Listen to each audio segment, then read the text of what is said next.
Bienvenue à tous dans ce calendrier de l'Avent 2025 du Basket Lab et cette année, pour attendre Noël, une saga Origine de Star où nous replongeons chaque jour dans le passé pour redécouvrir les profils de draft des meilleurs joueurs du monde.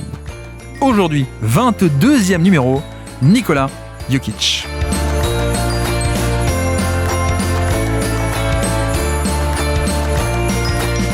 Et pour ce faire, nous replongeons dans le profil de Nikola Jokic à travers 3 articles. Un de Daniel O'Brien pour Bleacher Report en juin 2014, un deuxième par Jonathan Givony, Mini Scouting Report du Nike Hoop Summit du mois d'avril 2014, et le dernier article de Dean Undraft, une figure du NBA Draft Twitter de l'époque. Origine de Star, Nikola Jokic, c'est parti.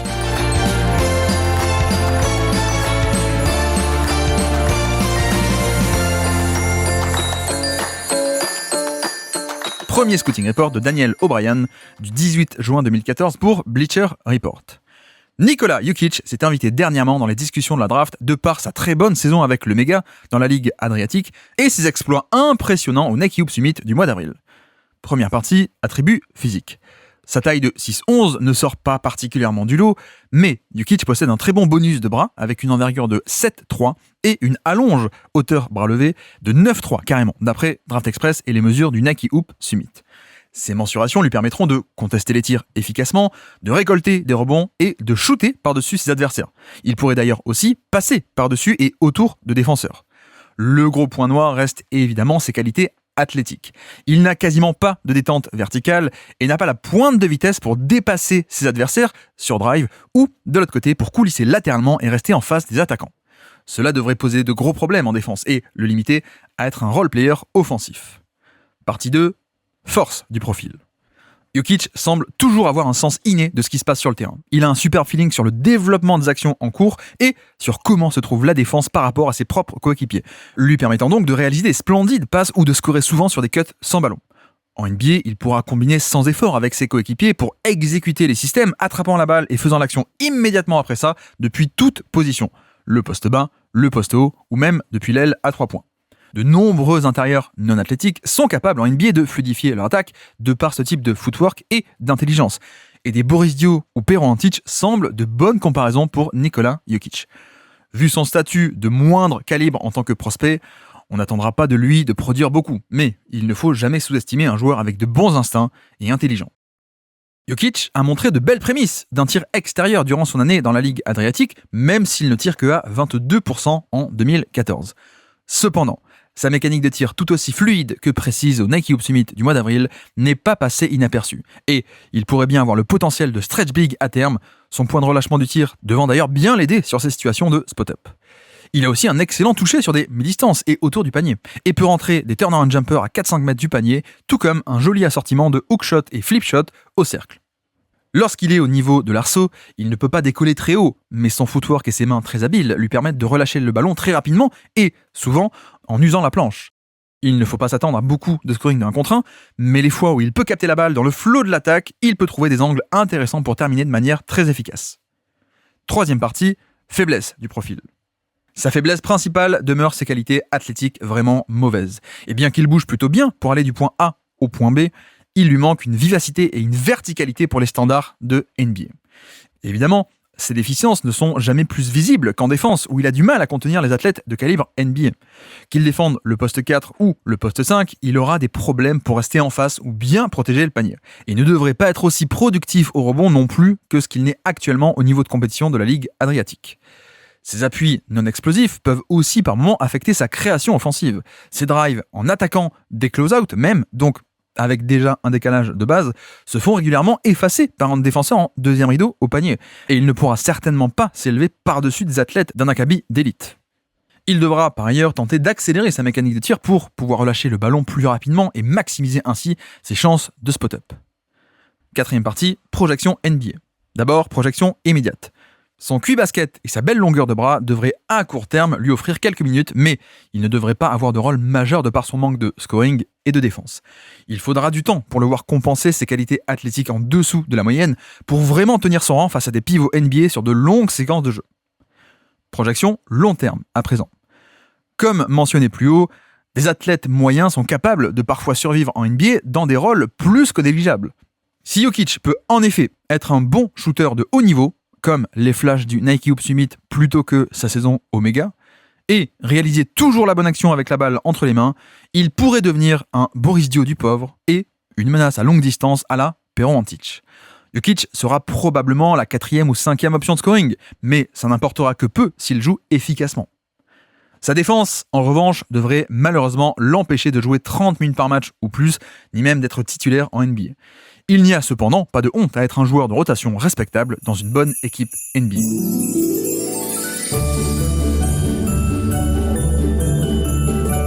Deuxième scouting report à présent, un mini-scouting de Jonathan Givony de DraftExpress.com à propos des entraînements compétitifs de Jokic pendant le Hoop Summit de avril. On est le 9 avril 2014. Nikola Jokic a été le bénéficiaire d'une bonne partie des meilleures passes de Emmanuel Mudiay, mais il a aussi rendu l'appareil un grand nombre de fois également, en trouvant Mudiay, entre autres, avec quelques splendides passes lui-même. Jokic est un joueur exceptionnellement unique. Il a des instincts naturels très avancés pour le jeu, trouvant l'homme ouvert instantanément sur une brèche de la défense, et bien qu'il n'est pas très explosif et devra aussi être plus costaud, il a été le joueur le plus productif de ses workouts, sans même l'ombre d'un doute, avec son shoot et son footwork au poste bas. Il s'est fait contrer une paire de fois, mais son footwork et ses instincts au poste lui ont permis de se dégager d'excellents angles de tir pour faire partir le ballon, même dans le trafic et dans une forêt de bras. C'est un finisseur tellement créatif et atypique qu'on ne sait jamais comment ou quel type de tir il va déclencher, laissant au passage un bon nombre de défenseurs présents complètement confus et qui feraient bien rire certains vieux old-timers NBA. Quand on sait que Jokic était un parfait inconnu il y a à peine un an pile, ses progrès réalisés sont incroyablement impressionnants. Et il pourrait largement attirer l'attention des scouts NBA s'il peut surfer sur la vague de cet engouement de ses performances à l'entraînement du Hoop Summit lors du véritable match demain en prime time.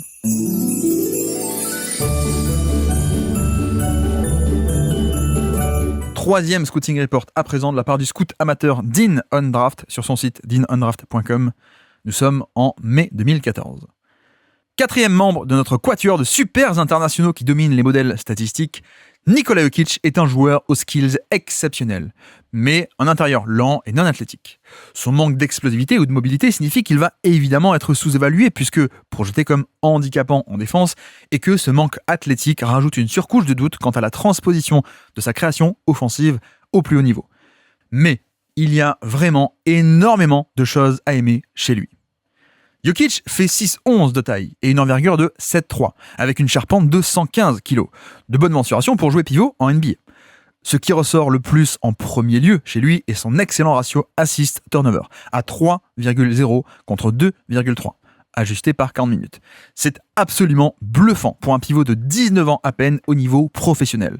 Sa dernière saison en Europe, Marc Gasol, 23 ans au cours de cette année-là, réalisé dans la Ligue espagnole 3,0 passes pour 2,4 turnover, contre Jokic 3 et 2,3, et 3,7 versus 3,4 en Eurocup pour Marc Gasol. La CB, la Ligue espagnole, a un niveau supérieur à la Ligue adriatique de Jokic, mais cette différence de niveau est totalement compensée et éclipsée par l'écart d'âge encore plus faramineux entre le Jokic de 19 ans et le Gasol de 23 ans de l'époque, et à quel stade de leur développement donc ils étaient respectivement. Et Gasol est aujourd'hui le meilleur passing big de NBA. Nous sommes en 2014. Le passing de Nikola Jokic est à un niveau bien au-delà de simplement très bon, qui donc lui confère un potentiel tout à fait unique et atypique. Au-delà de son passing, Jokic est un shooter capable, même s'il ne l'a pas forcément montré dans la Ligue adriatique, sur un petit échantillon de tentatives. 22% d'efficacité, 15 sur 68 au total à 3 points. Mais ces pourcentages ne sont en aucun cas une représentation fiable de son vrai niveau de shoot et devraient être disqualifiés par simple contre-argument de petit échantillon pas encore significatif. Il a une mécanique de tir solide pour devenir un bon spacer en NBA. Ses problèmes, entre guillemets, à 3 points ont par ailleurs totalement occulté sa domination à 2 points, où il a rentré pas moins de 63% de ses tentatives. Je ne pense pas qu'on puisse forcément le projeter comme scoreur intérieur dominant, vu le manque d'explosivité et son incapacité à finir sur dunk. Et il est aussi possible que, à l'inverse, son pourcentage à 2 points soit boosté par une réussite aléatoire sur les longs 2 et les flotteurs sur, là encore, un plus petit échantillon. Mais c'est également possible que cette réussite ne soit pas aléatoire, mais bien le résultat d'un excellent QI basket, de bons moves au poste bas et son toucher au cercle. Je pense que son scoring dans la peinture peut se transposer en partie de par sa taille et son niveau de skill, mais son manque de verticalité laisse la place au doute. Le problème de Jokic est son profil athlétique, qui devrait le limiter en défense. Nate Duncan confirme ce constat, mais je ne pense pas être aussi défaitiste que Duncan. Note du traducteur en 2025, Nate Duncan étant encore en 2025 un hater on ne peut plus évident de Nikola Jokic. Fin de la parenthèse. Sa taille est un vrai atout, et un prospect avec cette taille et envergure ne peut pas être complètement disqualifié de par ses simples qualités athlétiques. Il n'a pas besoin de sauter très haut pour faire partir son tir ou pour réaliser des passes par-dessus les défenses. Quand je vois Draft Express et ESPN le classer que 42e de leur big board, je ne peux pas m'empêcher de penser à Brad Miller, qui était un monstre statistique en NCAA, mais s'est retrouvé non drafté sur la base d'être dans le moule stéréotypé du blanc, lent et non athlétique. Je veux bien aller jusqu'à un certain point. Le fait que ses qualités athlétiques l'empêchent d'être top 10 malgré son profil stat de calibre top 5. Mais pas jusqu'à dire qu'il doit sortir du premier tour. Et je l'ai comme un très clair top 20 dans cette draft. Plus encore, je n'arrive pas à concevoir que quiconque puisse avoir Julius Randle devant lui. Randle étant projeté top 5 dans cette draft 2014. Randle est tout aussi lent cérébralement que Jokic ne l'est physiquement. Sauf qu'à la place d'avoir une vraie bonne taille de pivot comme Jokic, Randle est, lui, plus petit pour un poste 4. Ça se voit sur les stocks, les steals plus blocs. Jokic postant par 40 minutes des chiffres bien plus grands que Randle, alors même qu'il joue à un niveau de compétition bien supérieur à Randle. Randle est un bien meilleur rebondeur, 13,5 contre 9,5 par 40 minutes, toujours. Mais si l'on pondère, c'est tellement moins important que l'avantage à l'inverse de Jokic en taille, niveau de skills et QI basket. Le jeu de Randle consiste à martyriser ses adversaires universitaires trop petits pour la NBA sur de la pure puissance. Le jeu de Jokic, en revanche, se transpose beaucoup mieux vers la NBA. Une autre comparaison pourrait être au passage de dire que Jokic a plus de potentiel des deux côtés du terrain que Doug McDermott, et pourtant, à la fois McDermott et Randle sont projetés loterie, alors que Jokic est cantonné pour l'instant au deuxième tour.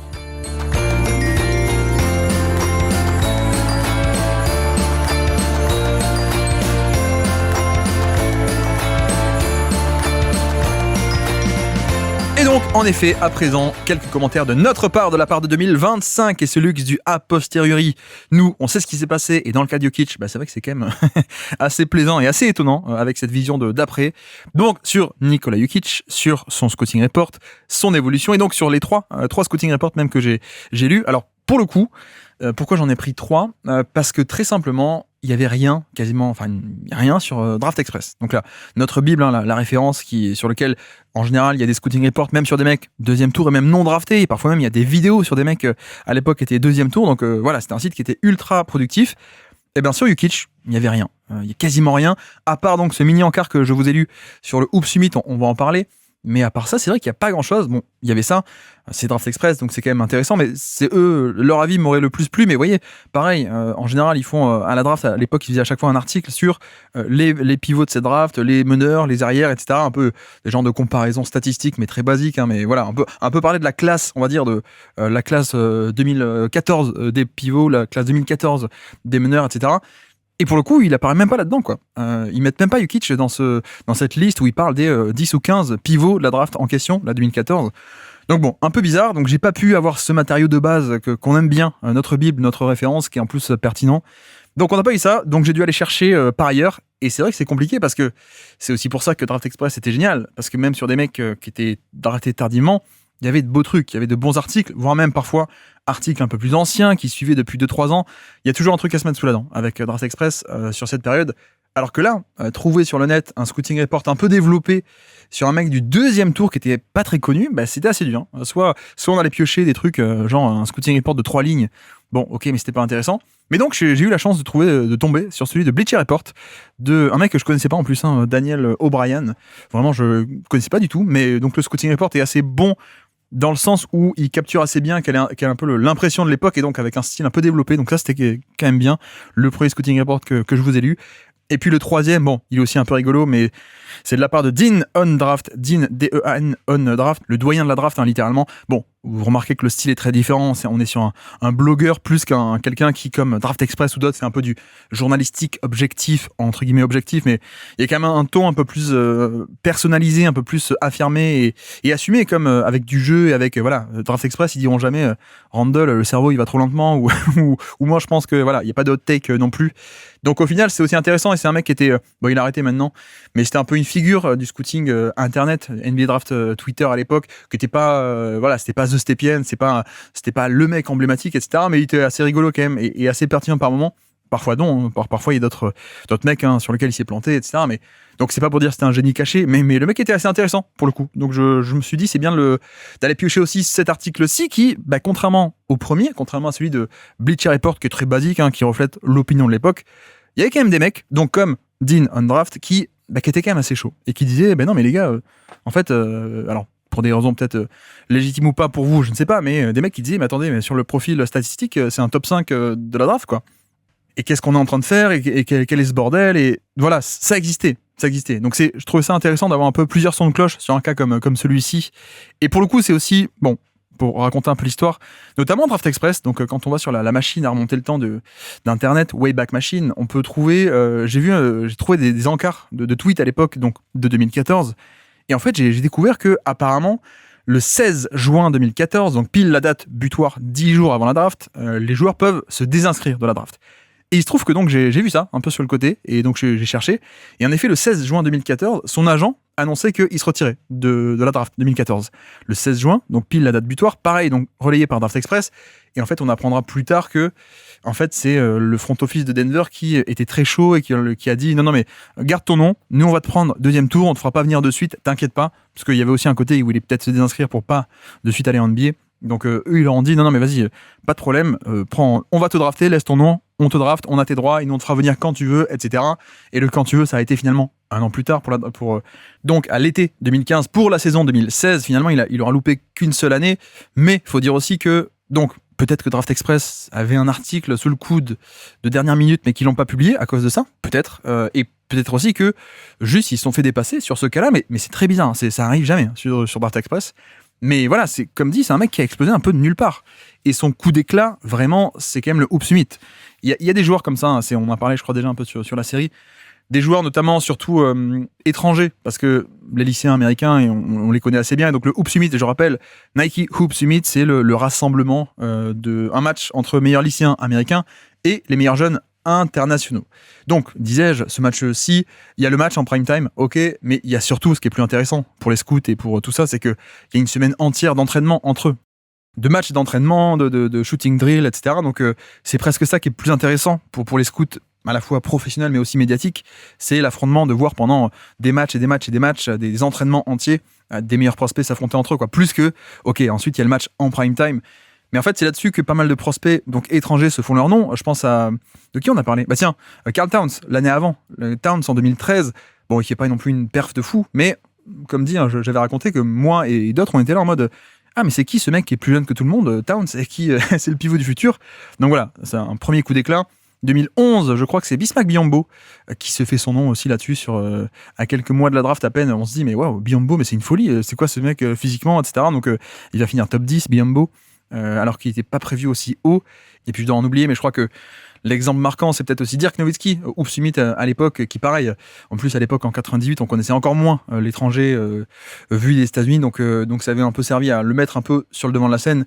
Voilà, et c'est vrai que pour le coup, Jokic, ça a un peu fait ça, parce qu'il y a un aspect où il n'était pas connu du tout, comme dit. Givoni nous parle de un an avant, avril 2013, personne ne le connaît. Et en fait, il fait une saison au Méga qui... C'est pas non plus un petit club, c'est même un club européen qui était un peu connu pour ça, pour faire des prospects, un peu machine à prospects. Plein de monde est passé par là. Je crois que Timothée Luwawu-Cabarro, si je dis pas de bêtises, à niveau français, est passé par là. Je crois que Goga Bitadze, plus tard, pour 2019, Goga, il va passer par là aussi. Voilà, donc c'est quand même une machine un peu à prospect vers la NBA ou un truc comme ça. Donc il n'était pas non plus un tout petit club que personne connaissait.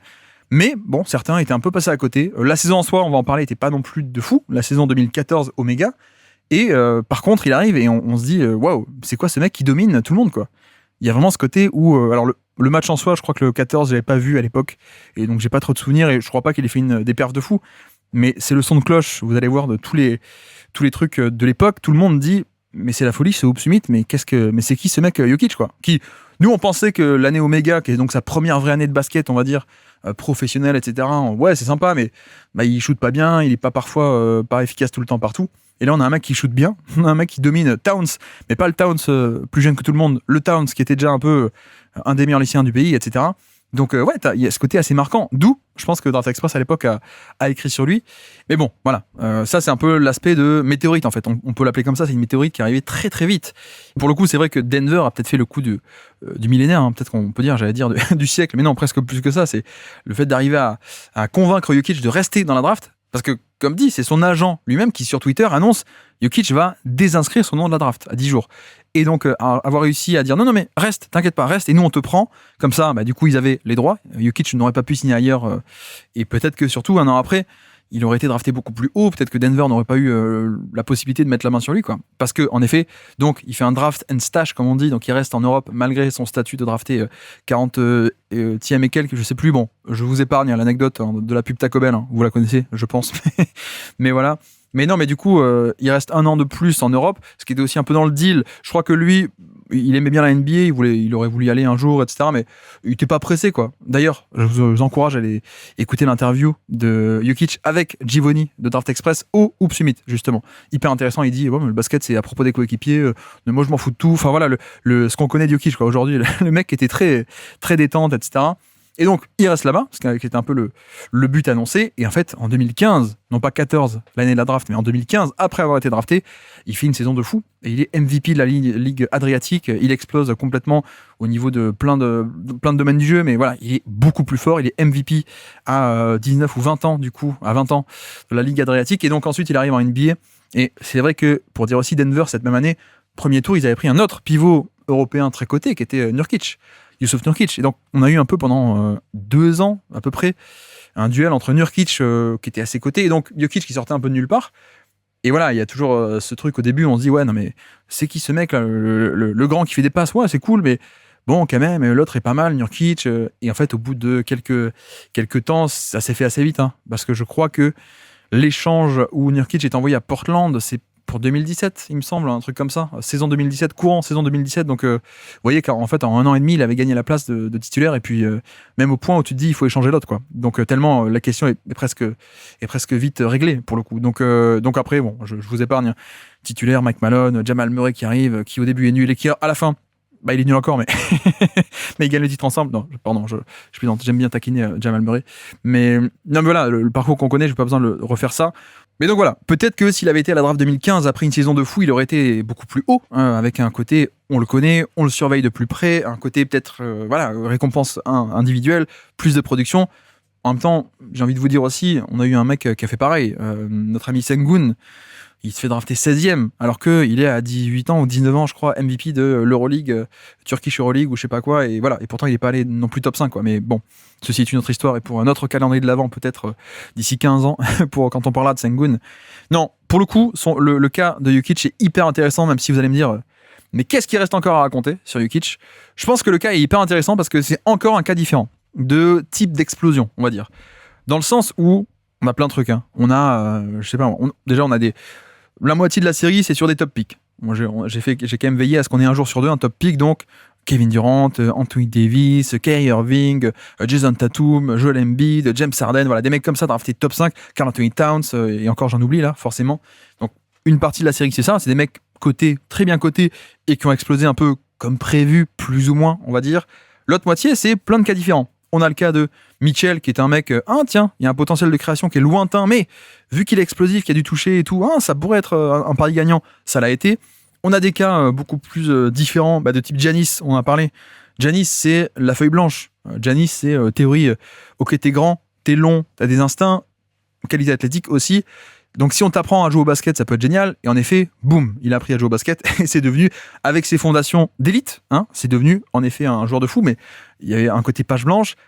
SG, on en a parlé hier, c'est plus le côté, on pose des limites, on dit non, il sera pas plus que ça. Et en fait, il a totalement explosé les limites. Donc c'est pas un manque de scouting, c'était plutôt, on scoute et on dit que là, c'est pas un défaut, il y a une limite qu'il pourra pas franchir et pourtant, il explose de 8 ou 10 étages, ok. Et là, Jokic est un peu différent parce que c'est pas trop ça. On est plus sur, à mon avis, un cas de mauvais scouting. Vous voyez ? Parce que SGA, les scootings de l'époque étaient bons. C'est juste vraiment que il a explosé les barrières qu'on lui avait posées, mais les barrières avaient été posées après de bonnes séances de scouting, observé à Kentucky de près, etc. Là, je pense que en partie, il y a de ça. Il y a faire exploser le plafond qu'on pensait plus bas. Mais il y a aussi, je pense, chez Jokic, un cas de mauvais scouting. Et que si on peut trouver notamment des mecs comme Dean Undraft ou d'autres qui parfois étaient très chauds pour dire mais non, mais ça, c'est un mec qui est top 10 quoi, ou top 20 largement. C'est qu'on n'est pas que sur du waouh, explosion inattendue. Sans doute que collectivement, la Ligue et les médias l'avaient mal scouté en fait. Je pense que c'est un cas, alors peut-être le dernier de l'ère moderne, ou un des derniers en tout cas, parce que plus ça avance, plus voilà, maintenant n'importe quel amateur de type moi qui bosse pas dans une franchise peut avoir accès à des matchs sur YouTube, à des images de partout, vu qu'en plus ça explose le côté NBA Twitter et présence en ligne, parce que les franchises vont aussi piocher là-dedans maintenant. À l'époque, il y a 10 ans, il y a 15 ans, on n'était pas beaucoup, et maintenant il y en a des centaines et des centaines qui le font. Donc en fait, aujourd'hui, on est vraiment sur... c'est impossible de passer à côté d'un mec comme ça, quoi. Il peut y avoir des surprises, c'est pas ça que je dis, mais de tels mauvais scouting reports, entre guillemets, où en fait c'est juste qu'on l'avait mal évalué et très mal évalué, et presque un côté donc mystère et méconnu, ça je pense que de nos jours c'est quasiment impossible.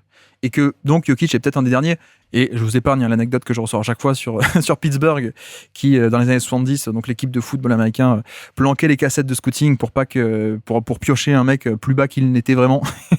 Voilà, c'est encore une autre époque, mais je pense que Jokic c'est un peu ça, parce que certes il y avait certaines limites, et certes il y avait l'évolution du jeu, on va en parler, plein de trucs comme ça, mais il y a aussi juste le fait que non, en partie on disait il est fort à ce point et pas plus, alors qu'en fait non, il était pas fort à ce point, il était déjà plus fort que ce qu'on pensait.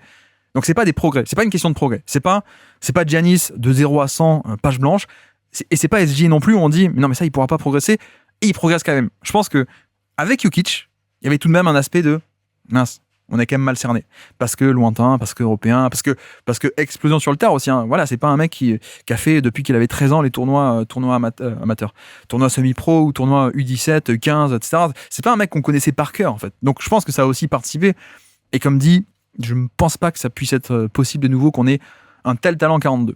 Voilà, c'est pas l'histoire d'un mec qui était vraiment calibre 42 ou 43 et qui a progressé de fou. Je pense que c'est plutôt un mec qui était de calibre beaucoup plus haut, mais qui est tombé 42. C'est plus ça, pour le reformuler peut-être d'une meilleure manière et le synthétiser. Mais alors notamment dans les trucs qui ont été peut-être mal évalués ou mal pondérés, je sais pas, mais notamment les qualités athlétiques, à mon avis, c'est vrai que on avait affaire à un profil, et même encore aujourd'hui, qui n'est pas du tout explosif. Ça, c'est à peu près sûr, l'aspect détente verticale, et même au-delà de à quel point tu sautes haut, mais il y a aussi à quel point tu sautes vite. C'est pas juste mince, il a pas 1 mètre ou 2 mètres de détente verticale, c'est aussi le fait que c'était un peu lent, donc ça décolle pas du sol très vite, etc. Donc ça, la vitesse latérale et plein de trucs. Après, je pense qu'on est peut-être aussi passé à côté de certains attributs athlétiques, là encore, totalement élites, et pourtant qui rentrent pas dans le moule classique, on va dire. C'est tout ce qui est coordination et agilité pour la taille. Là-dessus, vous allez revoir des images de l'époque. D'ailleurs, très bonne vidéo de Ben Pfeiffer, si ça vous intéresse de voir des images un peu. Je vous recommande un peu sa chaîne YouTube et donc sa vidéo sur Jokic. Mais on voyait bien que il y a sur les images du méga. Alors aujourd'hui, c'est facile, il y a le côté a posteriori, mais on voit un mec qui, pour sa taille, a un niveau d'agilité, de coordination, et même avec ballon, qui est totalement bluffant. C'est-à-dire sa capacité à bouger dans les petits espaces et de bouger avec la balle, de comment positionner la balle en haut, en bas, etc. Se tourner d'un côté. Et ça, pour le coup, ça a été totalement sous-coté, je pense. Sous-coté en termes de scouting, on l'a pas mesuré bien. Et également, deuxième point, on pensait peut-être pas non plus que ça allait être aussi important dans le jeu qui allait arriver. Le jeu de l'espace, le jeu de... Voilà, ce genre de choses. Donc en soi, on l'a mal mesuré, mais aussi on a peut-être sous-estimé, en plus de ça, à quel point c'est un outil qui pourrait servir. Et là, comment ne pas faire la comparaison et l'analogie avec la décélération de James Harden, de Shai Gilgeous-Alexander et de Luka Doncic. Pareil, Harden, Doncic et SG, on l'a dit, c'est pas les mecs explosifs, le moule classique de l'arrière, voilà, hyper athlétique à ce sens, dans le sens du terme classique. Par contre, décélération d'élite, on est passé à côté en partie. Et je pense qu'il y a un petit côté comme ça avec Jokic, parce que vraiment, oui, il correspond pas au Clint Capella, il correspond pas au Tyson Chandler, il correspond pas à ce truc de il est grand et explosif et détente verticale et puissant et costaud. Mais en fait, secrètement, il y avait un aspect qui, avec ballon, était ultra fonctionnel surtout. Et vraiment, ce côté se mouvoir dans l'espace fluidement, ça a été assez sous-coté. Et puis, il y a aussi le fait que l'utilisation qu'il en faisait, ça il le dit en plus, Dean Undraft. Il dit non mais ok, il saute pas haut, mais en même temps il n'avait pas besoin. Enfin, c'est pas comme ça qu'il joue, quoi. Même sans sauter haut, il fait des passes par-dessus, il fait des passes autour, et il shoot par-dessus tout le monde. Donc en fait, c'est un peu comme si vous me disiez non mais je peux pas l'acheter cette voiture, elle est pas top parce que le coffre est pas grand. J'ai envie de te dire oui, en même temps c'est une Lamborghini, quoi, et tu t'en sers pas pour pour faire de déménagement. Donc vous voyez, il y a un peu ce côté-ci où certes il avait pas cette qualité qui est un peu la base, le classique. En même temps, il en a pas besoin. C'est pas comme ça qu'il joue. Donc ça, je pense que c'est un peu tiré vers le bas. Et d'ailleurs, on dit bien qu'il a dominé le Nike Hoop Summit. En plus, bon, le match en soi, le match en prime time, il était dans l'équipe de Kat, donc il pouvait pas jouer contre. Mais toute la semaine contre Karl Anthony Towns, un des meilleurs lycéens et le futur first pick, il va le dominer. Donc en fait, je dis ça aussi pourquoi ? Parce que le Nike Hoop Summit, c'est littéralement les meilleurs lycéens américains, donc en général des uber athlètes, et les meilleurs jeunes du monde. En général, des mecs aussi calibre NBA au moins en termes de potentiel et de qualité, quoi, de fondation, qualité physique, etc. Et donc si on dit qu'au final, il avait dominé ce niveau-ci, c'est peut-être qu'il y avait moins de doutes à avoir sur la transposition de son niveau offensif ou de sa création. Peut-être que c'était déjà un test réussi, vous voyez ? Que si on voulait douter ou si on se disait non mais finalement Omega, bon, c'est que le méga, c'est que la Ligue Adriatique, quoi. Bon, on sait pas trop. Bon, il y avait quand même le Nike Hoop Summit qui nous a dit en fait ça pose pas de problème, quoi, pour le coup. Et pareil, analogie Doncic, on disait oui, mais est-ce que ça va se transposer avec la NBA et tout ? Le mec avait déjà été MVP Euroleague avec le Real Madrid, gagné la Ligue espagnole, etc. L'Eurobasket aussi. À quel point le doute de transposition pour Doncic aussi était fiable et était légitime plutôt, pardon, parce que en vrai les tests il les avait passés. Donc là c'est pas pareil, c'était qu'un match et qu'une semaine d'entraînement. Mais peut-être qu'il aurait fallu mettre un peu plus de crédit et cette semaine et au côté test réussi, quoi, pour le coup. Donc ouais. Et puis bon, plus généralement, là je parle un peu de qualité athlétique un peu cachée, comme la décélération de Harden. Mais en fait, il y a 3 points où je pense que c'était déjà un peu un joueur d'élite, mais qui a été mal scouté, au contraire d'autres qui étaient moyens et qui sont devenus élites. Non, je pense que c'était déjà un mec qui était élite et qui était mal scouté. Donc le premier, c'est ce côté qualité athlétique, parce que en fait, un mec de cette taille-là, qui est capable de se mouvoir aussi fluidement, de manière coordonnée, en restant en équilibre, agile, vif, ça n'existe pas des tonnes. Donc premier point. Deuxième point sur lequel il était déjà élite, ou en tout cas on a sous-coté à quel point il allait devenir élite, ou il était déjà peut-être, je ne sais pas, le toucher de balle. Parce que là, dans les scouting reports, on dit oui, il a un bon toucher, ok, il a un bon toucher. Enfin, aujourd'hui, on sait, Jokic, c'est pas juste un bon toucher de balle, c'est peut-être le meilleur de l'histoire de la NBA, je pense. Alors peut-être en compagnie de Stephen Curry, et je vois pas trop qui d'autre.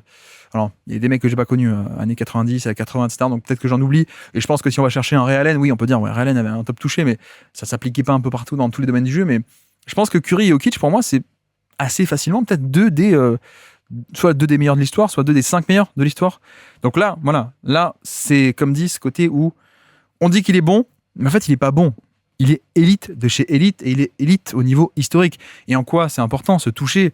Vous le savez, à l'épisode numéro 22 sur 24, j'ai déjà dû le répéter, mais c'est un peu la fondation de tout, ce doigté. Le toucher de balle, c'est le doigté, la précision, voilà, ce truc-là. Et c'est la fondation de tout, parce que ce toucher, t'en as besoin sur les jump shots, t'en as besoin sur les hook shots, t'en as besoin sur les lay-ups, tu en as besoin sur les push shots, t'en as besoin sur les mi-distance, les longs 2, etc. En fait, t'en as besoin partout.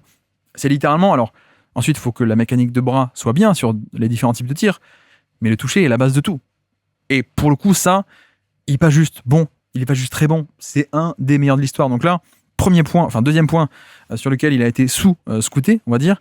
Le troisième, c'est un peu la conséquence, c'est un peu lié à ça, c'est du coup le niveau de shoot. Bien sûr, je pense que... Alors là-dessus, en plus, Dean Undraft, qui a parfois fait un peu l'impertinent, vous avez vu, mais pour le coup, il a raison sur ce point-là. Il dit, non mais, en fait, vous êtes gentil, mais le 22% Oméga, on s'en fout, quoi. Enfin, c'est un petit échantillon. Et que, de l'autre côté, la mécanique en soi a l'air bonne, et quand on couple mécanique avec un bon toucher, qui est donc la fondation, on se dit, il y a quand même potentiel pour faire mieux. Mais, ce que je veux dire, c'est que, à l'époque, on dit c'est un mauvais shooter, ou c'est peut-être un mauvais shooter. Ceux qui le défendaient disaient non, mais vous inquiétez pas, je pense que c'est un bon shooter, vu ce qu'on a vu en termes de observation visuelle, mécanique, plus le toucher, plus aussi le hoop summit. On a vu que en fait, le tir est entré. Et puis, en fait, même ça, c'était entre guillemets faux, parce que c'est un niveau de shoot qui est, là encore, élite de chez élite. Avec tout de même cette particularité que en NBA, il fait un peu des saisons, il fait un peu les montagnes russes, notre ami Jokic, au niveau du 3 points. Je parle du 3 points exclusivement ici parce qu'il fait des saisons à 40 et puis ensuite à 32 ou à 34 et puis ça remonte à 40. Et voilà, ça oscille un peu comme ça pour le coup. Mais par contre, en termes de jump shot en général, notamment le 2 points, le long tir à 2 points dans la raquette, c'est quand même un jump shooter de très très haut niveau. Et ça, c'est aussi la différence au passage avec d'autres mecs qu'on connaît et qui n'ont pas ça. Et c'est leur limite. Je pense à un Sengun, bien sûr. Alors, il y a d'autres différences. C'est pas la seule. J'en ai parlé à l'époque, en 2022, quand j'avais fait ma comparaison Jokic-Sengun. Mais une des différences, l'autre, on va en parler aussi, mais une des différences, c'est le jump shot. Sengun, créativité de fou, toucher de balle aussi, en termes de flotteur, etc. Mais pour l'instant, Sengun, le jump shot, ça coinçait. Et d'ailleurs, c'est un truc aussi qui est intéressant parce que j'en parlais à l'époque, en 2022, je faisais une comparaison, grosso modo, au même âge, de Sengun à 19 ans, saison 19 ans, et donc Jokic, saison 19 ans, qui était la saison 2014, saison avant la draft. Et on voyait que finalement, les indicateurs de Jokic n'étaient pas si bons que ça en termes de shoot, parce que peut-être un petit échantillon, mais lui aussi, il était autour des 70% au niveau du lancer franc, donc c'est pas la folie. Je crois que Sengun aussi était par là, et que même niveau shoot à 3 points, c'était pas la folie non plus, c'était 22% ou 25%, et que Sengun un peu pareil. Par contre, si on comparait non pas l'année 19 ans, mais 20 ans, et là où Sengun a connu plutôt un plateau depuis 2-3 ans, Jokic, lui, en 2015, déjà, les indicateurs, boum, ça a remonté. Déjà, lancer franc, c'était remonté autour des 80-85. Le jump shot aussi, le 3 points, ça a explosé aussi. Et en fait, plus globalement, ça c'est un truc dit Ben Pfeiffer aussi dans sa vidéo, si ça vous intéresse, mais qu'on répète aussi sur le Basket Lab depuis pas mal de temps. Maintenant, vous le savez, les auditeurs réguliers le savent, donc pardon de la répétition, mais il y a ce côté, en fait, la diversité de shoot à un très jeune âge est presque tout aussi important, voire plus parfois, que les pourcentages. Or, un mec comme Jokic, le tir ne rentrait pas, et c'est ce que disent les articles, le tir ne rentre pas tout le temps, mais on le voyait faire des spot-up, on le voyait faire des pull-up, on le voyait faire des step-back, on le voyait faire un dribble et sur le côté et jump shot. En fait, on le voyait prendre des tirs très variés. Et ça, c'est vrai que on revient toujours à ça, mais il y a un côté, vous le savez, mémoire gestuelle dans le tir. Et donc, quand on voit un mec qui est très jeune, même si ça rentre pas, il a quand même ce genre de réflexe ou d'aptitude à tenter au moins ce genre de tir et à développer un peu du coup ces patterns. Au final, c'est quand même assez rassurant. Et donc, Jokic, c'est aussi ça. Jokic, c'est un des meilleurs exemples de ce truc qu'on répète quand même beaucoup sur le Basket Lab quand t'es jeune et que t'as une belle diversité de tirs déjà, c'est quand même hyper intéressant. Donc voilà, le shoot, je pense qu'on a aussi affaire à un shooter de très haut niveau. Donc ça, c'est quand même hyper important. Donc voilà, reprenons le fil, des qualités sur lesquelles il était élite, voire plus, et qu'il a été sous-scouté, qualité athlétique, le toucher et donc le niveau de shoot aussi. Et puis, le troisième, vous vous en doutez, le passing. Et là encore, il a été fort pour le coup, mais Dean on draft, il en parle. Il dit, mais en fait, le passing, il n'est pas juste bon. Il a un niveau incroyablement supérieur à très bon. Donc c'est aussi pour ça qu'il dit, ça lui donne un potentiel à ce point unique. Je sais plus la phrase exactement, mais il dit un truc du genre. Il dit, non, mais les mecs, c'est pas juste un bon passeur, quoi. Il dit, je vais retrouver. Le passing de Jokic est à un niveau bien au-delà de simplement très bon, ce qui lui confère un potentiel tout à fait unique et atypique. Et ça, c'est vrai. Et ça, en même temps, je comprends aussi, on peut pas non plus... on a peur de s'enflammer parfois. Et ça vaut pour le passing, mais pour toutes les qualités dont j'ai parlé là, c'est quand tu as affaire à un mec de 18 ans ou 19 ans, c'est quand même, ça paraît chaud d'un coup d'arriver et dire « Ah oui, mais en fait, lui, c'est un des 5 meilleurs passeurs que j'ai jamais vu. » Ou « Ah non, mais lui, c'est un des meilleurs touchés de balle qu'on ait jamais vu. » Ça, techniquement, il faudrait, mais il y a quand même des obstacles ou des trucs où on se dit, on a un peu peur et de manière normale, mais c'est une crainte un peu logique. T'as pas envie de t'enflammer surtout partout, t'as pas envie d'être dans l'excès. Alors certains se font leur beurre là-dessus, d'être un peu dans l'excès à travers cette expression d'un avis un peu extrême. Mais c'est vrai qu'en général, t'as pas trop envie de t'enflammer. Ou juste, il y a un côté, en fait, on n'a pas jugé à quel point le passing était fou, quoi. Et pas juste bon, pas juste très bon, pas juste ah tiens, c'est un des meilleurs passeurs de la draft 2014. Non, c'est le meilleur passeur de l'histoire de la NBA aujourd'hui. On le sait. Et finalement, les flashs étaient là. Et on ne parle pas que des passes poste haut, des passes poste bas. On voyait bien à l'époque déjà des côtés, pour reprendre un peu l'idée de coordination dans les petits espaces, agilité, etc. C'est pareil. Le côté, le court mapping, comme on dit, donc la capacité à voir qui est où sur le terrain à tout instant. Et en fait, je pense que Jokic est peut-être le meilleur processeur de l'histoire de la NBA. En termes de cerveau, c'est la folie, quoi, de s'adapter à tout instant, avec en plus, au-delà de ça, aussi une vision périphérique. Aujourd'hui, il le fait un peu moins, mais il y a une époque, là, vers fin 2010, il avait sa spéciale qui était La high post offense, donc il était côté droit, en tête de raquette, et donc high post offense, lui est poste haut, high post, et il y a 2 mecs qui font un cut ligne de fond, ou voilà, côté droit du terrain, et tout ceci était un leurre, en tout cas l'action principale, mais si la défense venait aider depuis l'autre côté, donc depuis le corner opposé, ça dézonnait, la spéciale de Jokic, c'est j'ai la tête tournée vers le côté droit, mais je balance une passe vers le côté gauche, alors que je suis pas censé avoir vu que le mec à gauche, le défenseur dézonnait, et donc que le shooter à gauche dézonnait. Voilà, là j'en avais fait des vidéos et tout à l'époque, mais il y a un côté qui était bluffant là-dessus de mais comment il fait, comment il voit, et il a une vision périphérique qui en soi est phénoménale. Mais donc il y a la vision, c'est la folie. Il y a la taille pour passer par-dessus à foison. Il y a le processeur qui est très rapide dans le cerveau de prendre la bonne décision très rapidement. Donc ça, c'est hyper cool. Et puis, il y a un aspect, d'ailleurs, j'en ai pas parlé un peu dans le côté athlétique, mais on a dit que tout est un peu lié. Le passif, sans doute, un peu de water polo. C'est vrai que bon, les fans de Denver, les plus embêtants, vont nous dire « Non, mais vous savez, il a jamais joué en club en water polo, officiellement, mais d'accord, mais il a quand même joué quand il était jeune en water polo. » Et c'est aussi un des meilleurs exemples, Jokic, de ce qu'on dit à chaque fois, c'est le côté où, d'ailleurs, il y a un livre de David Epstein là-dessus, pourquoi les généralistes ont du succès dans un monde de spécialistes. Grosso modo, c'est un peu l'idée que quand tu es jeune, plus tu vas exercer des sports différents, mieux c'est. Parce que chaque sport va développer un peu telle ou telle spécialité, ou tel ou tel pattern biomécanique, tel ou tel pattern de processeur un peu de cerveau, de vision, de reconnaissance, voilà. Et donc, si forcément tu arrives à recouper et faire plein de sports en même temps, tu développes plein d'aptitudes très variées. Exemple très, très basique, hein, le plus connu, c'est les non-américains. Et je fais exprès de ne pas dire européens, mais parce que c'est pareil pour les Africains. Les non-américains qui jouent au foot et qui, du coup, ils arrivent en NBA et ah ouais, ils ont joué au foot pendant 15 ans ou 20 ans de leur vie et ils arrivent à européens, africains ou même canadiens, Steve Nash. Et les mecs, ils arrivent à bouger leurs pieds et à se servir de leurs pieds. C'est fou. Nous, ça nous paraît basique, de vue de France. Mais en fait, parce que nous, on joue au foot depuis qu'on est petit. Et donc, on se sert nos pieds. Donc, on est habile avec les pieds. Mais les Américains, ils ont des pieds, ils savent pas quoi en faire, quoi. Parce qu'ils jouent pas au foot. Donc, ils ont aucun sport comme ça. Donc, voilà, ça, c'est le classique. Exemple classique de Hakeem Olajuwon, Joel Embiid ou les Européens qui ont un footwork assez développé parce que très jeunes, ils ont développé un peu ce côté footwork de par le foot. Donc, voilà, premier croisement. Jokic, c'est un peu plus atypique, c'est le water polo. Et notamment l'espèce de contorsion de son torse qu'il est capable de faire. Je pense que ça vient de là. Le côté vivacité, le côté agilité. Je pense que le water polo, ça aide beaucoup, mais de surcroît, l'aspect aussi de pouvoir se contourner dans tous les sens au niveau des bras aussi. Alors, la taille aide bien. Pour le coup, ça, on est d'accord que tout le monde ne pourrait pas trouver les mêmes angles sans cette taille, mais avec cette taille, tout le monde n'a pas ce genre de coordination en l'air. Voilà, les hanches font face d'un côté et pourtant les épaules font face de l'autre. Et les bras, vous voyez, il fait des passes un peu de water polo, quoi. Vous savez, autour des mecs comme ça, avec à une seule main, etc. Et ça, c'est pareil. Ça, c'est aussi la conséquence de un mec qui a fait plusieurs sports. Donc ça, on le ressent aussi directement dans ce passing. Et ce qui fait que je pense qu'on pourrait... on pourrait en parler pendant 2 heures de ce passing, mais c'est, voilà, grosso modo, vision de fou, l'intercroisement des patterns de water polo peut-être en termes de vision, mais aussi d'exécution des gestes, la prise de décision en soi qui est fabuleuse, enfin bref, la taille aussi, évidemment. Donc voilà, pour moi, c'est un peu là-dessus où il a été sous-scouté, et qu'on n'est pas, encore une fois, hein, je répète, mais on n'est pas dans le cas de SGA qui, on dit, tu vas atteindre ce niveau, et il explose totalement. Il était moyen, notamment il était mauvais sur pull-up, et il devient génial.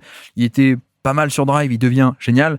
C'est pas trop ça, Jokic. Jokic a progressé, hein, oui, le Jokic de 28 ans, comparé à 18, il est meilleur. En soi, des progrès un peu partout. Mais c'est aussi surtout que, en fait, c'est un mec qui aurait jamais dû être 42. Pour moi, c'est plus ça l'histoire. Alors que SGA, en 12e ou 11e, c'est logique. Et alors que Giannis, en 16e ou 15e à Milwaukee en 2013, c'est logique. Alors que Gobert, en 29e à Utah, c'est logique. Parce qu'ils n'ont pas les qualités. Ils vont les développer. Jokic, pour moi, n'aurait pas dû. Après, bien sûr, il n'y a pas que Jokic en soi. Je pense que ce serait un peu injuste de ne parler que de ça. Dans le côté réussite et méga jackpot ultime, un des meilleurs de l'histoire, actuellement 5 MVP d'affilée, bientôt 6. Bon, je rigole un peu, mais il n'y a pas que ça. Il y a aussi l'époque, le contexte, l'évolution, la révolution du jeu même, on peut dire.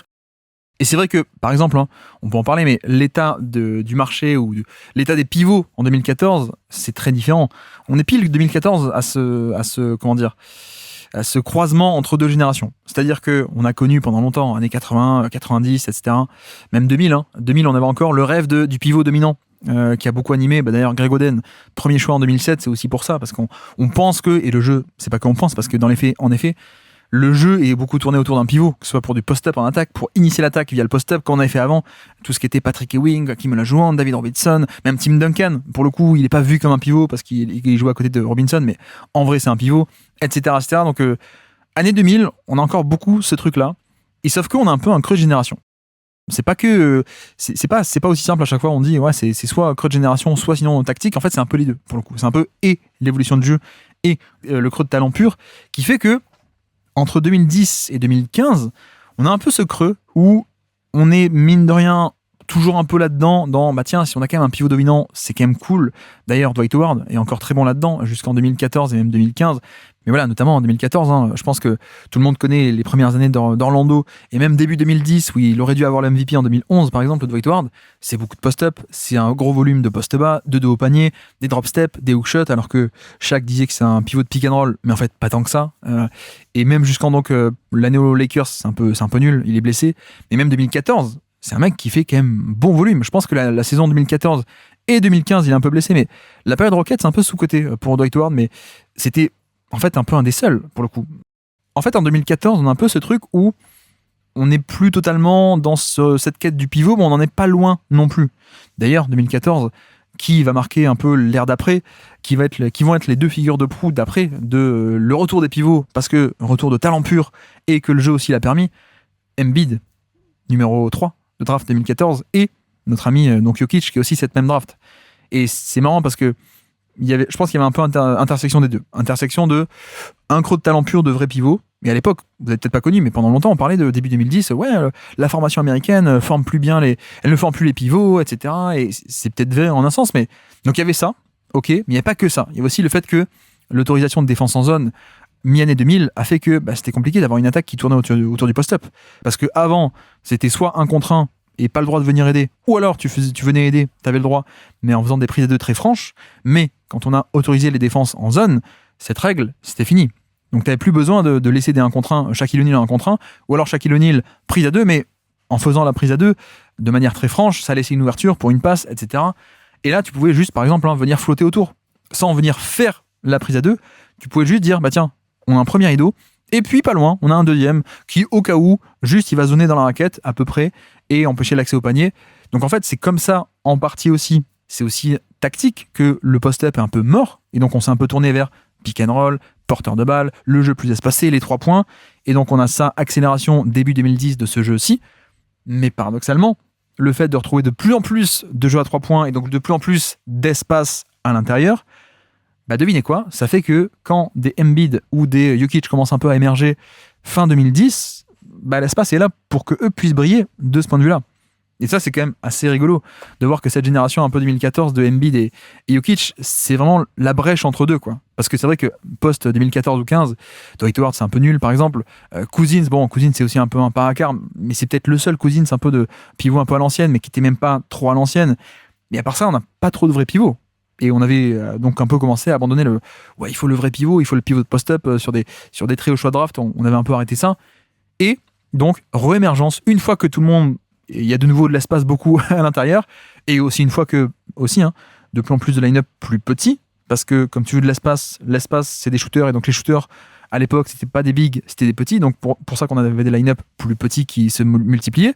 Et donc en fait, paradoxalement, ce qui avait fait qu'à la base, les pivots s'étaient un peu éteints, tactiquement, à cause de ça, de la zone et des défenses de zone. On s'est tourné vers plus d'espace, donc l'espace a fait revenir les pivots de post-up, Embiid et donc notre ami Jokic.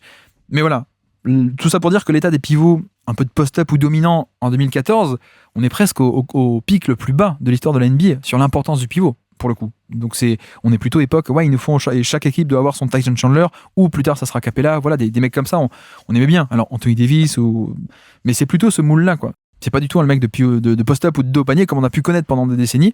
Mais voilà, cette génération finalement va l'apporter sur le devant de la scène, Jokic et Embiid.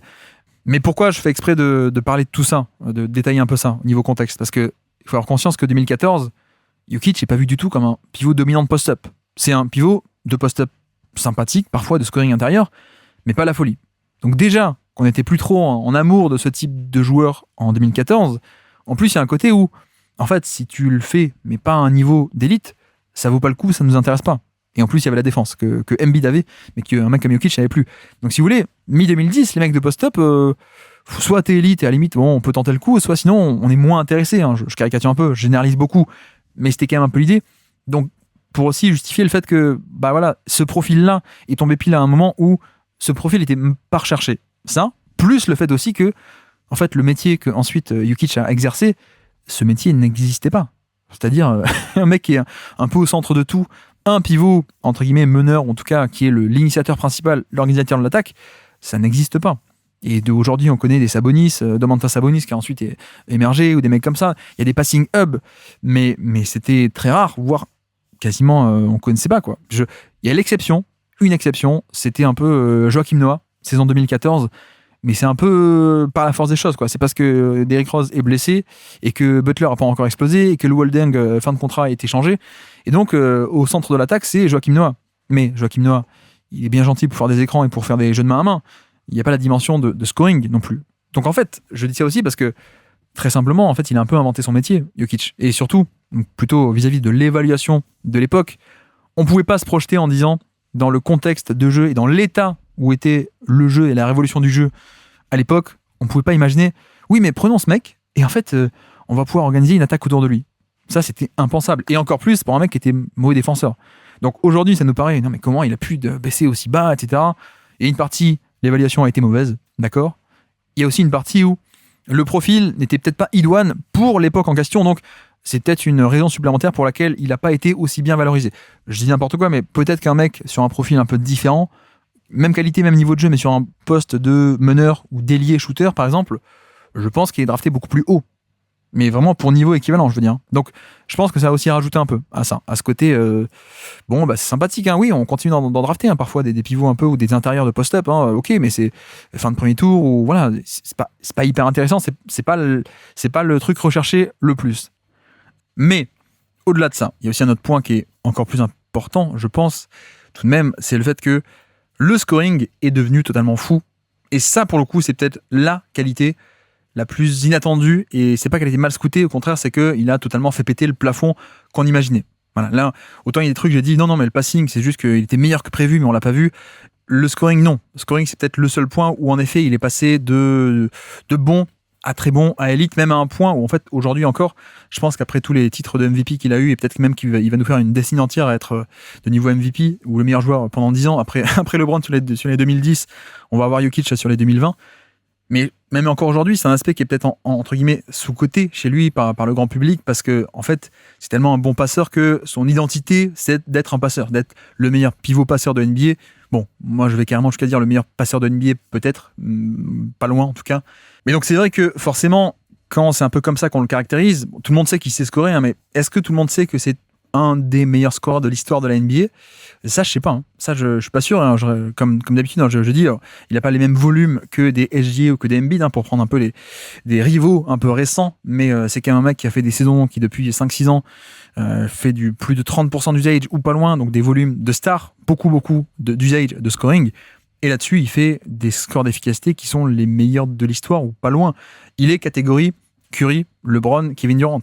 Donc les tout meilleurs de l'histoire pour le coup, avec aussi Karim Abdul-Jabbar aussi qui est par là, Karl Malone aussi fait quelques saisons là-dedans, mais grosso modo c'est un peu ça les tout meilleurs de l'histoire. Jerry West aussi, même si Jerry West on n'a pas l'usage en soi, mais je pense qu'il était un peu en termes d'usage, on peut supposer qu'il était là, et donc voilà. Mais on est sur des niveaux d'efficacité qui sont toujours entre plus 15 et plus 20. Et même là encore cette saison 2026, à mon avis, il est en train de... Peut-être même qu'il va battre le record de Curry de plus 24% relatif à la moyenne, à l'époque en 2016.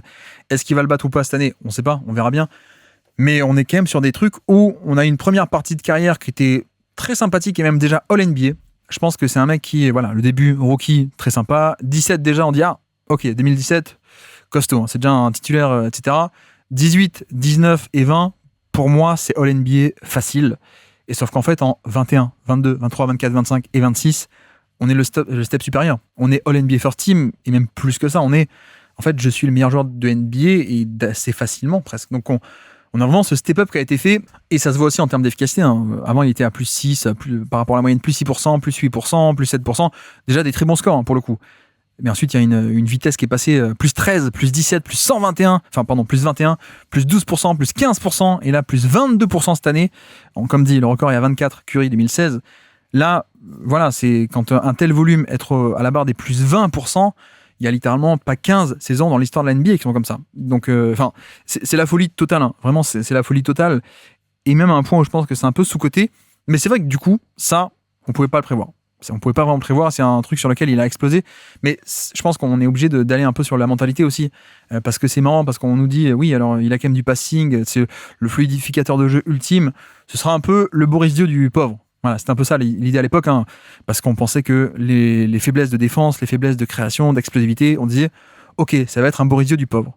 Au final, il n'a pas été un Boris Dio du pauvre. Il a été ce que Boris Dio aurait dû être, peut-être, parce que c'est vrai qu'il y a exactement la même mentalité de non mais en fait moi ça me va de pas forcer, hein. Moi je fais la bonne action, et comme dit, hein, vraiment allez voir l'interview de Draft Express qu'ils font de lui en 2014 au Hoop Summit. Il dit non mais moi en fait le basket c'est surtout un sport pour les coéquipiers, etc. Et c'est Boris Dio, quoi. Vraiment, Jokic, c'est Boris Dio. C'est non mais si je prends 0 tir, ça me va, quoi. En termes de mentalité, c'est pas de l'acting. Il y a beaucoup de joueurs, on va pas les nommer, mais parce que c'est tous littéralement. Beaucoup de joueurs font ça, beaucoup de joueurs disent non mais ce qui est important c'est pas mes stats, c'est l'équipe, mais qui dans les faits ils prennent quand même 30 tirs par match, ils vont quand même chercher les 28 ou les 30 points de moyenne, etc. Mais même des mecs altruistes au possible comme LeBron, hein. Même LeBron ou Doncic ou des mecs comme ça, ils disent ou ils font oui non mais ce qui est important c'est l'équipe, mais même eux ils ont des énormes volumes, et même eux ils veulent leur tir, même eux ils veulent scorer. Je pense que la mentalité de Jokic c'est plutôt le mec à la Boris Dio, qui, dans ses grandes années, hein, Boris Dio était un mec qui se faisait engueuler parce que il prenait 0 tir du côté des Bobcats, alors que les Bobcats étaient la pire équipe de l'histoire. Il prenait pas de tir et juste il faisait des passes. Bon, ça se passait mal, mais il y a un peu cette caricature. Mais pour le coup, je pense que c'est un peu ça. Et c'est pas le Boris Dio du pauvre. Jokic, c'est le Boris Dio qui a fait ce qu'on aurait voulu que nous, Boris Dio, fasse, c'est-à-dire il transcende un peu cet aspect de juste faire la bonne passe, juste faire la bonne action sans jamais forcer. Justement, je pense que Jokic, lui, il a forcé. Il a forcé, mais du coup, forcer avec la connotation positive, forcer les choses un peu plus, mais aussi parce qu'il peut. C'est ça qui est la clé. Parce que Boris Dio, il s'est toujours un peu contenté de très peu en termes de volume, de scoring, et il a jamais été intéressé par ça, mais quand il le faisait, en fait, il était bon partout. Je vous renvoie vers le monologue fabuleux que nous a fait Nico Stilbolin quand on a fait notre top 100 des 2010, où il passe un quart d'heure littéralement. J'ai pas interrompu, j'ai pas interrompu une seule fois. Il passe un quart d'heure à nous dire voilà, c'est le match-up parfait en défense parce qu'il est grand mais il est quand même mobile, donc pour les deux profils il est bien, c'est un mismatch des deux côtés. Et pareil en attaque, le post-up face à les plus petits, face à les small ball, ou face à les plus gros, la mobilité, le drive, le passing en sortie de dribble, etc. C'est le match-up parfait. C'est la folie, Boris Dio. Et notre ami Jokic, c'est ça. Mais il s'est mis un peu des coups de pied aux fesses et il dit bon, ok, allez, mon équipe en a besoin et c'est vrai que je suis fort sur le scoring, donc j'y vais. Donc là où Boris Dio a toujours été efficace, mais sur très peu, Jokic a dit ok, j'accepte, je monte un peu le volume, un peu. Et au final, on passe les étapes et on arrive à un volume de méga star et l'efficacité n'a pas bougé. Et ça, c'est aussi fou. Et ça montre à quel point, ça atteste à quel point c'est un bon scoreur. Parce qu'il y en a qui sont efficaces sur un petit volume, mais dès que le volume augmente en termes de quantité, mais aussi de difficulté de tir, hein, quand tu as plus de volume, tu as aussi parfois plus de pull-up ou de tirs compliqués, l'efficacité, elle chute. Voilà. Et donc là, le truc avec des Boris Dio ou des Jokic, c'est que en fait, ils sont efficaces dès le début parce qu'ils sont très bons de base et que du coup, tu fais augmenter le curseur, ça change rien pour Jokic en fait. Et donc c'est complètement fou.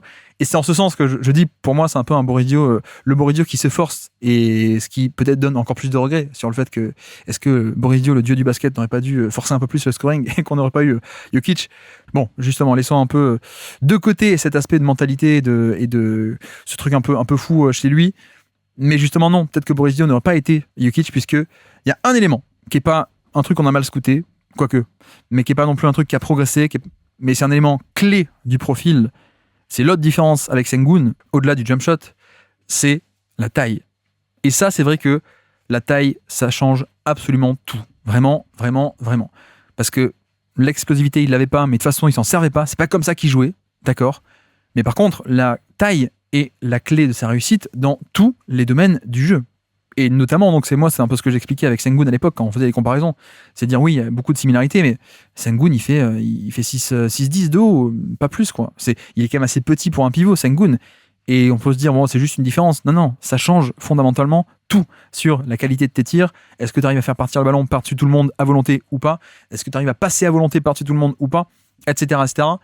Et ça, vraiment, j'insiste, et c'est jamais mentionné, mais la taille est le point fondamental de Jokic. Vraiment, vraiment, vraiment. Parce que, ok, il y a un aspect de shot-making, de même les tirs difficiles, contestés, il les met, les hook-shots au poste bas, les spin moves, les 3 points même contestés, les pull-up à 2 points, tout peut être contesté, mais il le met, donc il y a la pure qualité de shot-making, le shooting pur, mais il y a aussi le fait que il arrive à le faire partir le ballon, par-dessus n'importe qui et à volonté.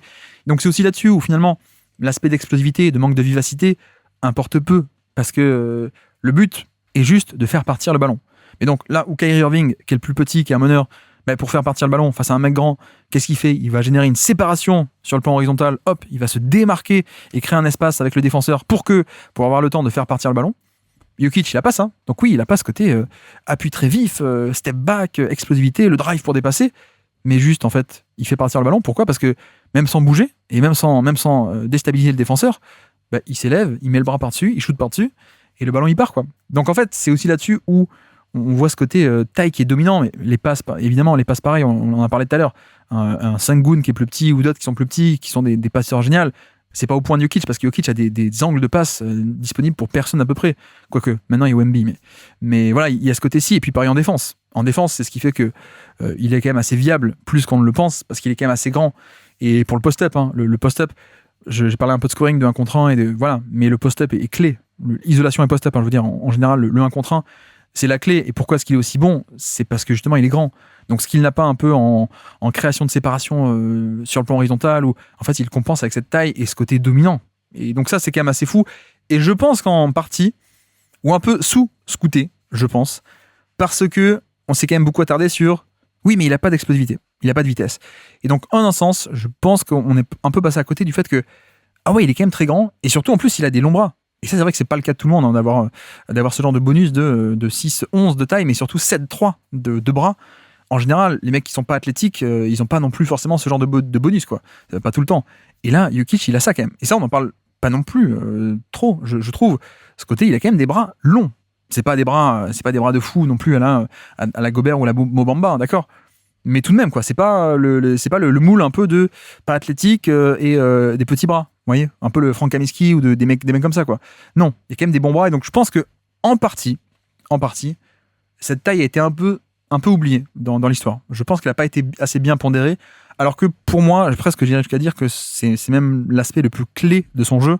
Je me demande même si je le mettrais pas au-dessus du toucher de balle même, ou du passing en soi, parce que c'est peut-être la qualité principale. C'est la qualité qui manque à des Sabonis, à des Sengun.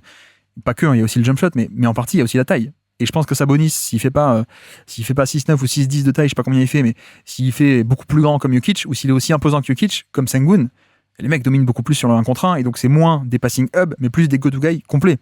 Et là, non. Là, donc je pense que vraiment, c'est la clé de Jokic. Et bon, en même temps, quand on le formule comme ça, là, à la fin, c'est un peu le truc surprise, entre guillemets, mais en même temps, c'est quand même assez basique. Je sais pas si vous avez remarqué, mais dans le basket, les meilleurs joueurs de l'histoire, c'est quand même beaucoup des pivots, pour le coup. Parce que le basket, le panier a une certaine hauteur, et donc, voilà, les centimètres, c'est des centimètres, quoi. C'est, autant le jeu est devenu très horizontal, très dans l'espace, mais tout de même, quoi, il y a cette donnée de la 3e dimension. Il n'y a pas que largeur-longueur, il y a aussi hauteur. Et pas que hauteur pour les dunks, mais hauteur pour shooter par-dessus des mecs, pour passer par-dessus des mecs, pour voir par-dessus des mecs, pour défendre par-dessus. Donc, ça reste la clé. C'est basique, c'est vraiment la clé. Et d'ailleurs, puisqu'on parle du physique, on l'a pas dit, il y a un peu ce côté, vous savez, quand on regarde, regardez ce mec qui, à 10 ans, il est un peu obèse et ça va devenir le meilleur joueur de NBA.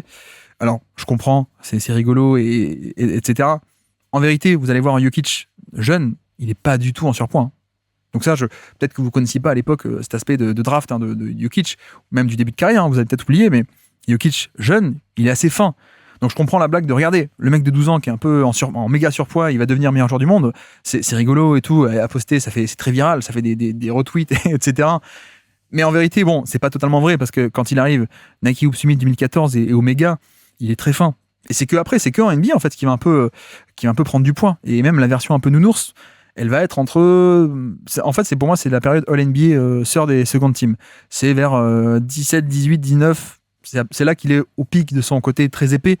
Et en fait, ce qu'on a appelé par la suite le Slim Jokic à partir de 2020, où il est revenu très fin, notamment courant 2020, mais même encore plus au moment de la bulle, il avait continué un peu à maigrir. Et depuis, le Slim Jokic, depuis 2020, 2021, il est très mobile, etc. Il est très actif d'ailleurs off-ball, on n'en a pas parlé, mais au final, on appelait ça le Slim Jokic. C'est juste un retour aux sources après juste 2-3 ans un peu en mode nounours, quoi. Mais en vrai de vrai, Jokic a toujours été assez fin, d'où d'ailleurs cette vitesse dans l'espace, cette fluidité, cette coordination. Et ça aussi, c'est vrai que j'en ai pas parlé, mais je peux en parler maintenant vu que je parle un peu de poids. Il y a un côté cut-off ball chez lui qui est assez étonnant.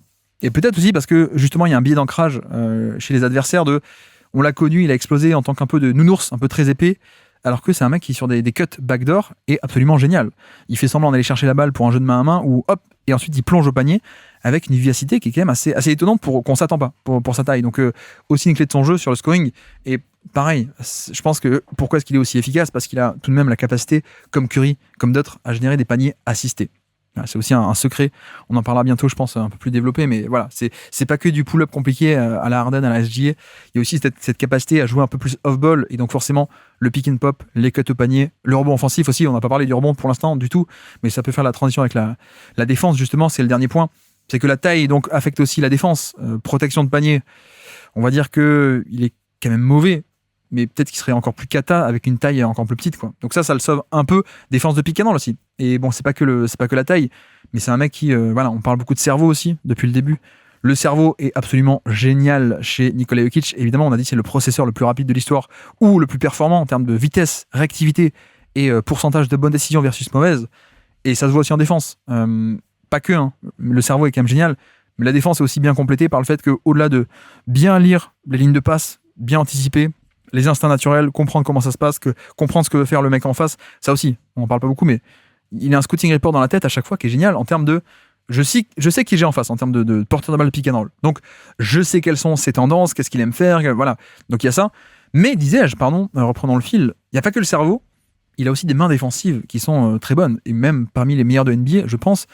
En fait, là encore, c'est peut-être lié au cerveau en partie, hein. C'est pas que les mains en soi, c'est comment est-ce que tu les utilises, donc c'est lié au cerveau. Mais sa réactivité fait qu'il est capable de très très vite bien anticiper et plonger avec sa main, boum, pour dévier le ballon pile au moment où le mec remonte la balle pour aller au lay-up, remonte la balle pour armer un pull-up ou ce genre de choses. Le nombre d'interceptions de Jokic est quand même assez faramineux. Donc, là encore, on retombe sur le fameux indicateur des interceptions comme un indicateur très pertinent par rapport au QI en général, et pas que défensif, mais par rapport au QI basket et l'intelligence en général. Voilà, Jokic, c'est pas un défenseur qui est génial, c'est un défenseur qui apporte des compromis assez gros en termes de défense, hein, parce que tu es obligé de défendre d'une certaine manière pour le protéger, parce que sinon c'est un peu trop un problème. D'accord, donc c'est un défenseur à compromis, mais le jeu des possessions, il est génial. Il est quasiment en carrière toujours autour des 2% de steal percentage, j'ai un peu la barre symbolique. C'est quand même excellentissime. Et en plus, donc, cet apport au rebond aussi des deux côtés, puisqu'il y a le rebond défensif, mais aussi offensif. Donc là, c'est un truc qui est mentionné dans le scouting report à l'époque, de dire ouais, mais il aura peut-être pas le même impact au rebond que dans la ligue adriatique. En fait, si. En fait, c'est aussi un rebondeur d'élite. Donc voilà, j'ai pas trop développé la défense, mais je vois j'ai déjà fait très très long, donc je vais peut-être pas passer trop de temps non plus. Mais quand même, pour en dire deux mots, c'est vrai que la défense dans l'espace donc est meilleure que ce qu'on pourrait penser, parce que intelligence, alors ce qui ne veut pas dire qu'il peut tout de même rester en face de mecs très rapides, etc., mais on arrive à bricoler. Et puis, c'est vrai aussi que, en vérité, l'attaque est à ce point bonne pour que ça vaille le coup. Et c'est peut-être là-dessus que les scouting reports ont eu faux à l'époque. Et donc, c'est aussi là-dessus où je pense qu'on peut ne pas les accabler, puisque on a dit l'attaque est intéressante parce que le scoring est totalement fou. Or, souvenez-vous, on a dit que le scoring est un peu improbable, est un peu inattendu, et c'est des vrais progrès. C'est pas mal scouté, c'est pas mal mesuré, c'est improbable. Donc, en ce sens, quand on fait un scouting de Jokic en 2014, on se dit, bon, bah, c'est hyper cool, hein, ce profil à la Boris Dio, le touche-à-tout, le polyvalent, mais vu que la défense n'est pas top, il va pas pouvoir rester sur le terrain.